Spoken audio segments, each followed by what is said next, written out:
What would you say to those friends, because we both have friends in the profession that have kind of got lost in the bouncing around to chase the dollar thing?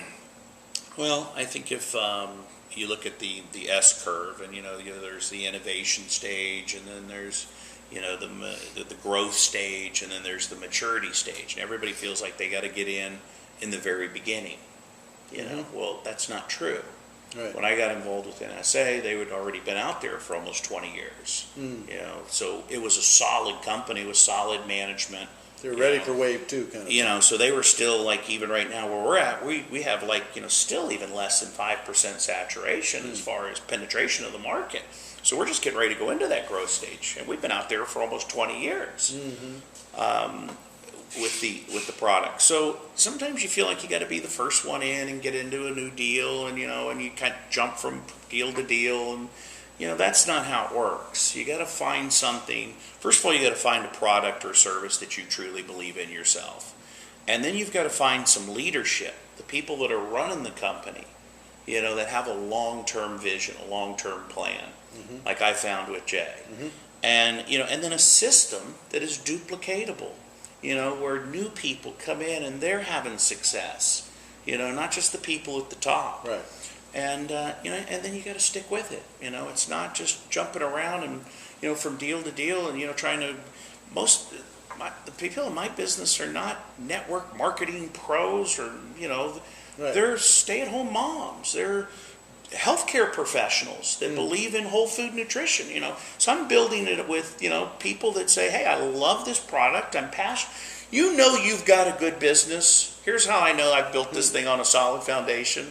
You've got a good business when you can't screw up your own business. Yeah. Even if I left, everybody would still stay. They say Jeff's lost his mind. He's crazy. What is he doing over there? I mean, did he drink the Kool-Aid or something?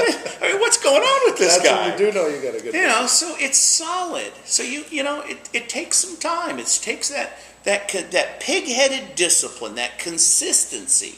Where you just got to do it consistently, day in and day out. It's like putting one foot in front of the other, going from point A to point B. Right. And I'm also very clear, one of my mentors, a guy named Larry Thompson, he talked about, he said, Jeff, the majority of the people are just going to be users. Yeah. 85%, they're just going to do it part-time sometime, and that's okay. And that's fine. But you get that, that 10% or that 5% or that 2% that really want it. And that's the ones you really lock in with and build some teams with. Yeah. Like the Vim and Birga Planga you met last night. I've taken my business, not only did I build it here in the United States, but I've gone to 20 plus countries. Right. And always kept building, always kept recruiting, staying in the building mode, and got out of my comfort zone and into some uncharted waters. Right? And, the bigger the problem, the bigger the paycheck. Some of these countries were not easy to open, but I understood that there was huge rewards if you could figure that out.